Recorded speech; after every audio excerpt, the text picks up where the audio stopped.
दोस्तों नमस्कार। आज हम एक ऐसे विषय पर बात करने जा रहे हैं जो सीधे आपकी सेहत और आपके भरोसे से जुड़ा हुआ है। एक ऐसा गठजोड़ जो हमारे देश में दशकों से चल रहा है, लेकिन जिसकी कीमत आम मरीज चुका रहा है। जी हाँ, मैं बात कर रहा हूँ आम मरीज की। दवा कंपनियों और कुछ डॉक्टरों के बीच पनप रहे उस जानलेवा रिश्ते की जिसने कई जिंदगियां लील ली हैं और अनगिनत मरीजों को आर्थिक और शारीरिक नुकसान भी पहुंचाया है। दोस्तों, कल्पना कीजिए आप बीमार हैं, दर्द में हैं और आप उम्मीद से डॉक्टर के पास जाते हैं। आप उस पर डॉक्टर पर भरोसा करते हैं कि वह आपको सही दवा देगा और उस दवा से आप ठीक हो जाएंगे। लेकिन क्या अगर आपको पता चले कि वह डॉक्टर जिस पर आप इतना भरोसा कर रहे हैं वह आपको एक ऐसी दवा लिख रहा है जिससे दवा कंपनी को ज्यादा फायदा हो रहा है, न कि आपकी सेहत को, और इस फायदे के बदले डॉक्टर को मिल रहे हैं विदेशी टूर, महंगे गिफ्ट या मोटा कमीशन। चौंक गए ना? लेकिन दुर्भाग्य से यह हमारे देश की कड़वी सच्चाई है। दोस्तों, हाल ही में छिंदवाड़ा में हुई त्रासदी ने इस गठजोड़ का एक और काला पन्ना खोल दिया है। 25 मासूम बच्चों की मौत एक कप सिर्फ कोल्ड ड्रिंक पीने से हो गई, और जब इसकी परतें खुलने लगी तो सामने आया कि डॉक्टर प्रवीण जैसे कितने ऐसे डॉक्टर हैं जो पिछले कई सालों से इस जानलेवा दवा को लिख रहे थे।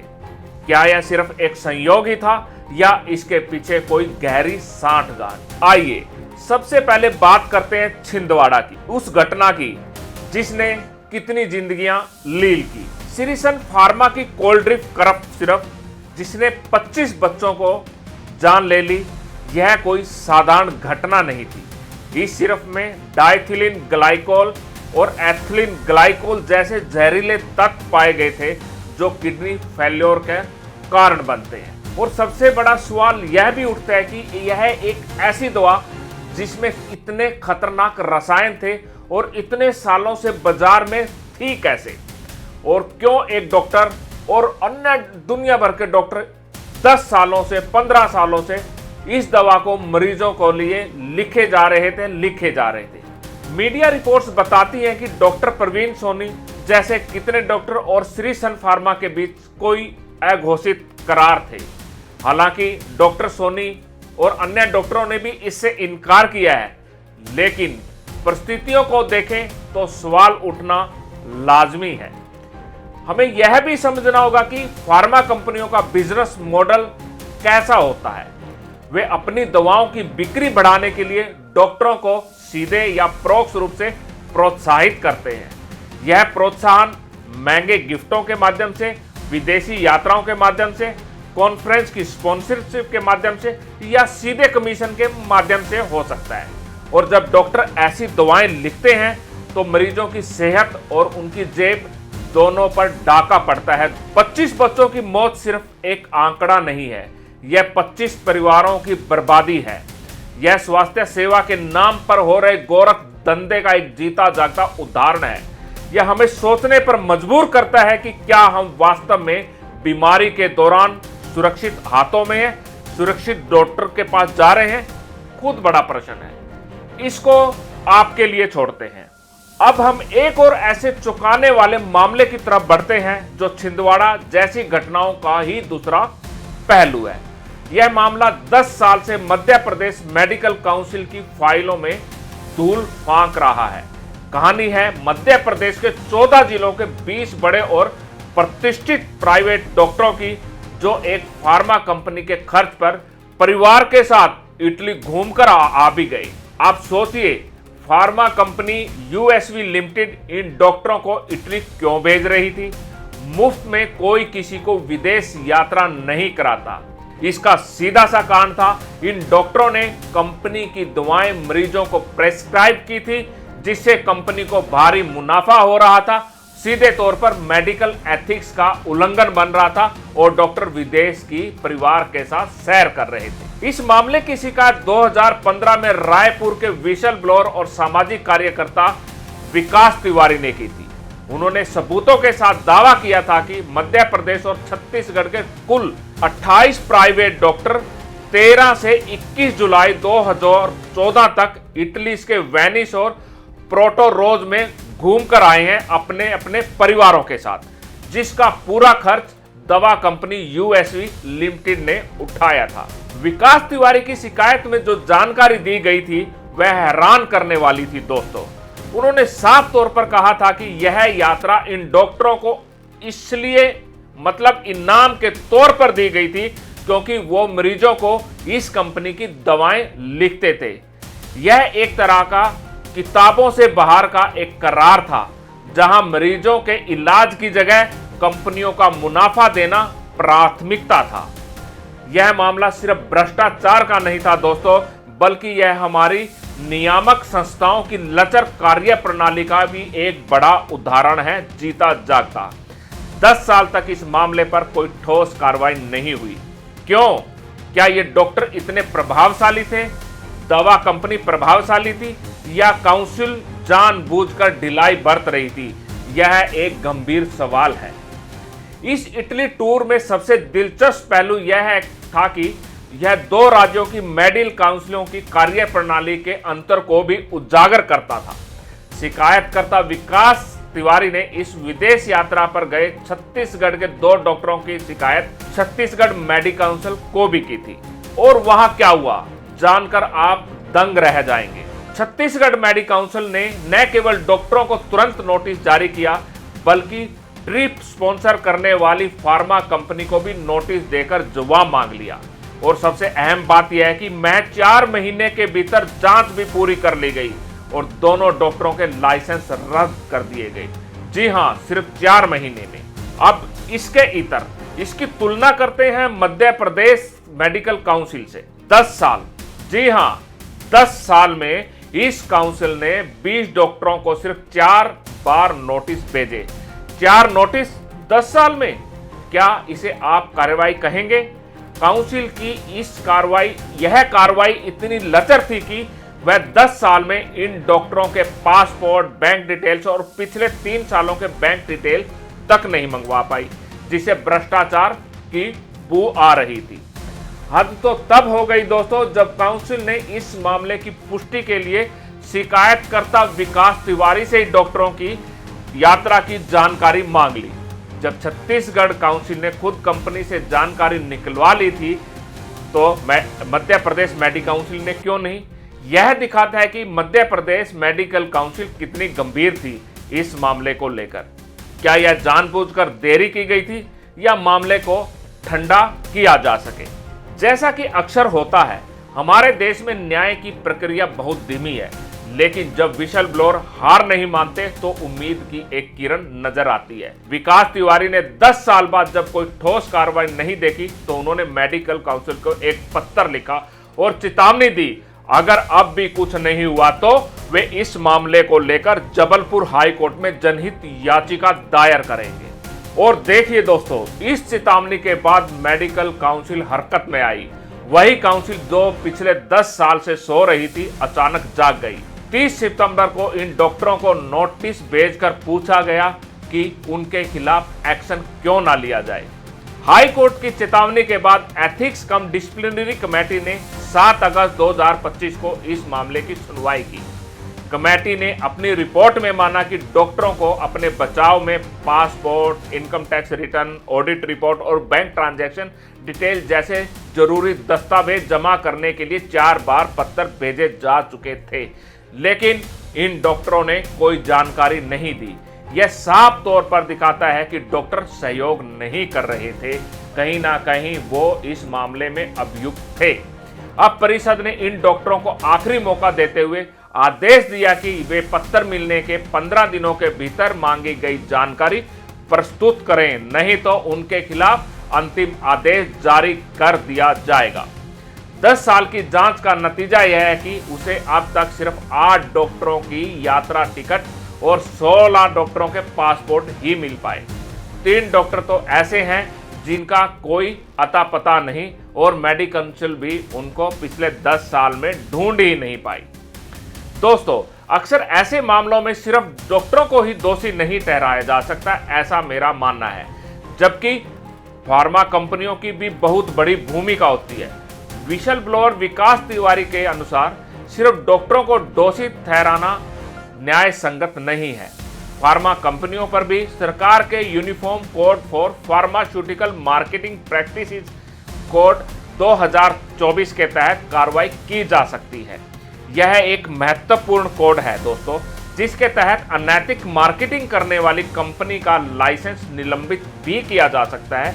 ऐसी फार्मा कंपनियों का नाम सार्वजनिक कर उसे ब्लैक लिस्ट किया जा सकता है। यह कंपनियों पर दबाव बनाने और उन्हें अनैतिक प्रथाओं से बचने के लिए बहुत जरूरी है।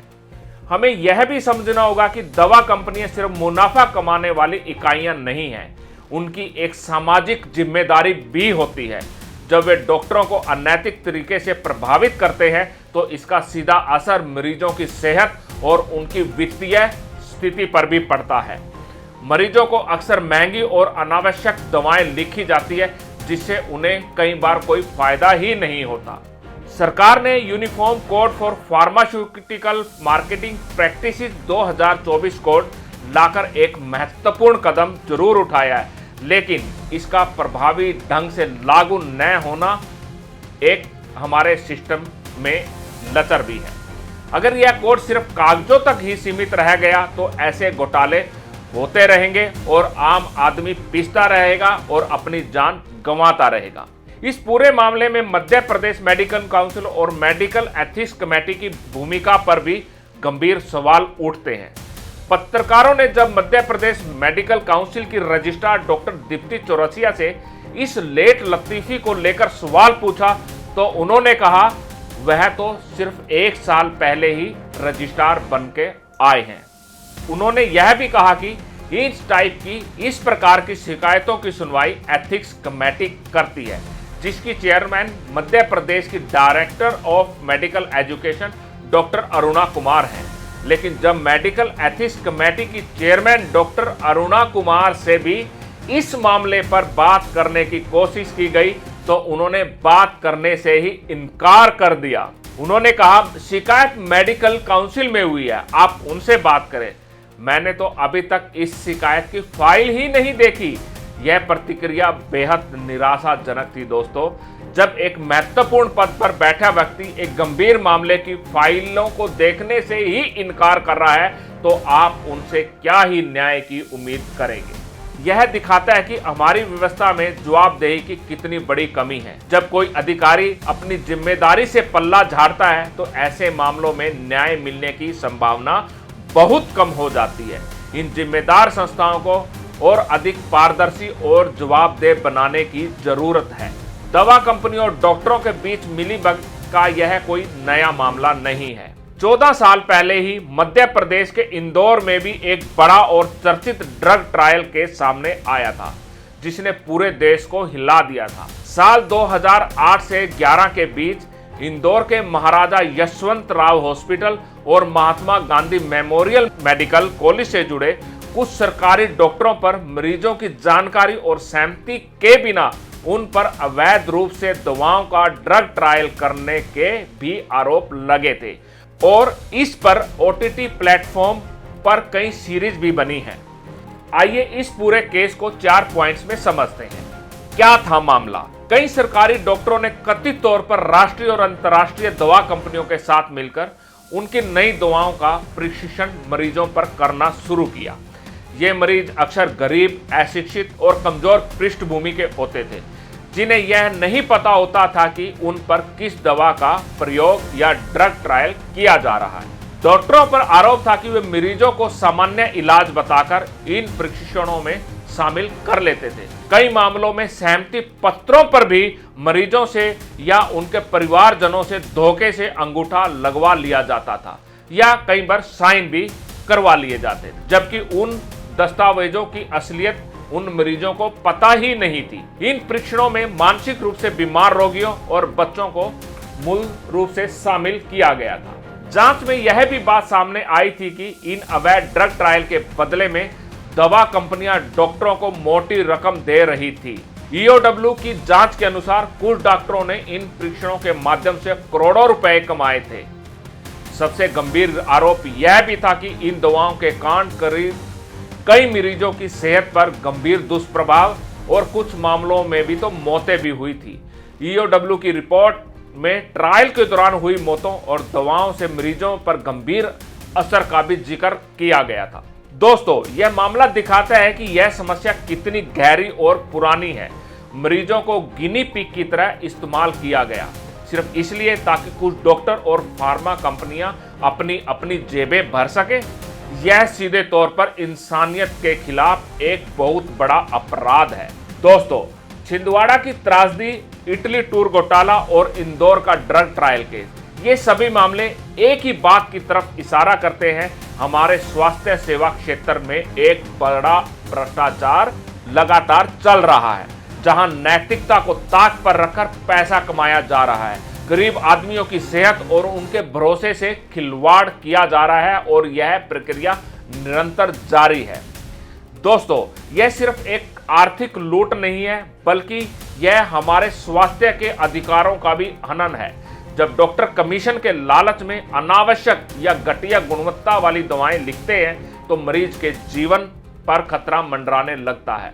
छिंदवाड़ा की तरह देश के लगभग सभी प्रदेशों में डॉक्टरों और दवा कंपनियों के बीच गठजोड़ चल रहा है और आम आदमी इलाज के दौरान दम तोड़ रहा है और अपना स्वास्थ्य के साथ वित्तीय नुकसान भी झेल रहा है, क्योंकि उनकी जेबें दवा कंपनियों और डॉक्टरों के लालच का शिकार लगातार बन रही हैं। सुप्रीम कोर्ट ने भी इस मुद्दे पर अपनी गहरी चिंता व्यक्त की है।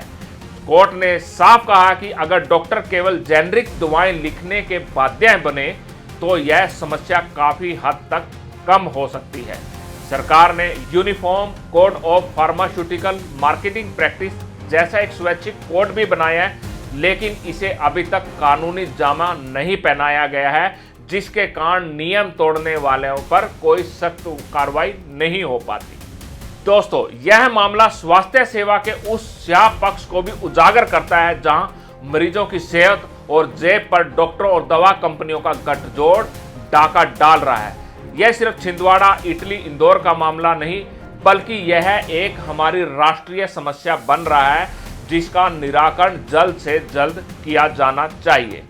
हमें एकजुट होकर इस व्यवस्था को बदलना होगा। हमें अपनी नियामक संस्थाओं से भी जवाब मांगना पड़ेगा कि हमें सरकार पर भी दबाव बनाना पड़ेगा कि सख्त कानून बनाए और इसे प्रभावी ढंग से लागू करे, जिससे आम आदमी, गरीब आदमी अपना शारीरिक और मानसिक आर्थिक नुकसान न झेल सके। आपकी क्या राय है इस पूरे मामले पर? क्या आपने भी कभी ऐसी कोई अनुभव का सामना किया है? हमें कमेंट सेक्शन में जरूर बताएं। इस वीडियो को ज्यादा से ज्यादा लोगों तक शेयर करें ताकि यह जानकारी सब तक पहुंच सके। अगर आपको यह वीडियो महत्वपूर्ण लगा तो लाइक करें, हमारे चैनल को सब्सक्राइब करें और बेल आइकन दबाना न भूलें ताकि आप ऐसे महत्वपूर्ण अपडेट से वंचित न रहें। मिलते हैं अगले वीडियो में एक नए विषय के साथ। तब तक अपना और अपनों का ख्याल रखें। जय हिंद।